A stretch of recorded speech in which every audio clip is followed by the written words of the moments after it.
सुबह के 7 बजे थे। भोपाल की गलियों में हल्की धुंध छाई हुई थी। रेलवे क्वार्टर के छोटे से कमरे में सुनीता अपनी पुरानी सिलाई मशीन पर बैठी काम कर रही थी। पीछे रसोई में दाल चढ़ी थी और गैस की धीमी सीटी बज रही थी। आरव, उठ जा बेटा, स्कूल का टाइम हो रहा है, उसने पुकारा। आरव 17 साल का लड़का 12वीं में पढ़ रहा था। नींद में करवट बदलते हुए बोला, माँ, आज जाने का मन नहीं है। सब मेरा मजाक उड़ाते हैं। हमारे कपड़े, हमारे जूते, कुछ भी उनके जैसा नहीं। सुनीता कुछ पल चुप रही, फिर उसकी तरफ जाकर धीरे से बोली, बेटा, कपड़े नहीं, किरदार आदमी को बड़ा बनाते हैं।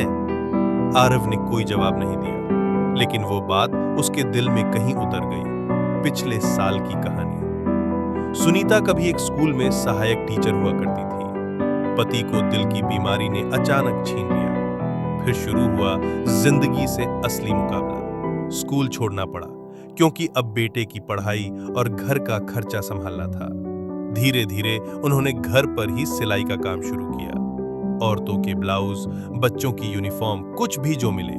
रात के 2 बजे तक मशीन चलती थी और फिर सुबह वही रूटीन, खाना बनाना, कपड़े धोना और आरव को स्कूल भेजना। एक दिन ऐसा आया जब आरव ने सुनीता से कहा, माँ, मैं कॉलेज नहीं जाऊंगा, हम ये खर्चा नहीं उठा सकते, मैं कोई जॉब ढूंढ लूंगा। सुनीता की आंखें भर आईं। बेटा, मैंने अपने सारे सपने छोड़ दिए ताकि तेरे सपने पूरे कर सकूं। अब तू हार मान लेगा तो मेरी हर कुर्बानी बेकार जाएगी। पढ़ाई करेगा, एक दिन बड़ा आदमी बनेगा और उस दिन तेरा नहीं, मेरा सिर ऊंचा होगा।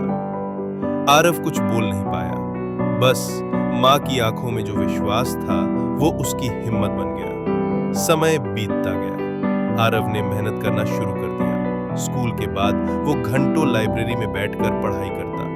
पुरानी किताबें, मुफ्त कोचिंग, ऑनलाइन वीडियो, उसने जो मिला उससे सीखा। 1 साल बाद आरव ने आईआईटी की परीक्षा पास की। पूरे मोहल्ले में जश्न का माहौल था। मगर सबसे बड़ा जश्न उस दिन हुआ जब आरव एक दिन घर आया, हाथ में एक लेटर था। गूगल इंडिया में जॉब मिल गई थी। सालाना पैकेज 40 लाख। वो चुपचाप कमरे में गया और मां के पैरों में लेटर रख दिया। सुनीता समझ नहीं पाई, ये क्या है बेटा? आरव ने कहा, ये तुम्हारी मेहनत की रसीद है मां, तुम्हारे त्याग का इनाम है। उस दिन सुनीता ने वही सिलाई मशीन उठाकर घर के कोने में रख दी। आरव बोला, अब ये बंद कर दो मां। सुनीता मुस्कराई, नहीं बेटा, इसे बंद नहीं करूंगी। ये मशीन मेरी पहचान है और तेरी उड़ान उसका सबूत। मॉरल, मां की कुर्बानी सिर्फ एक रिश्ता नहीं, एक मिशन है। वो बिना बोले सब कुछ सह जाती है, बिना कुछ मांगे सब कुछ लुटा देती है। एक मां की दी हुई सीख जिंदगी की सबसे कीमती विरासत होती है। प्रेरणा, कभी भी अपनी मां के त्याग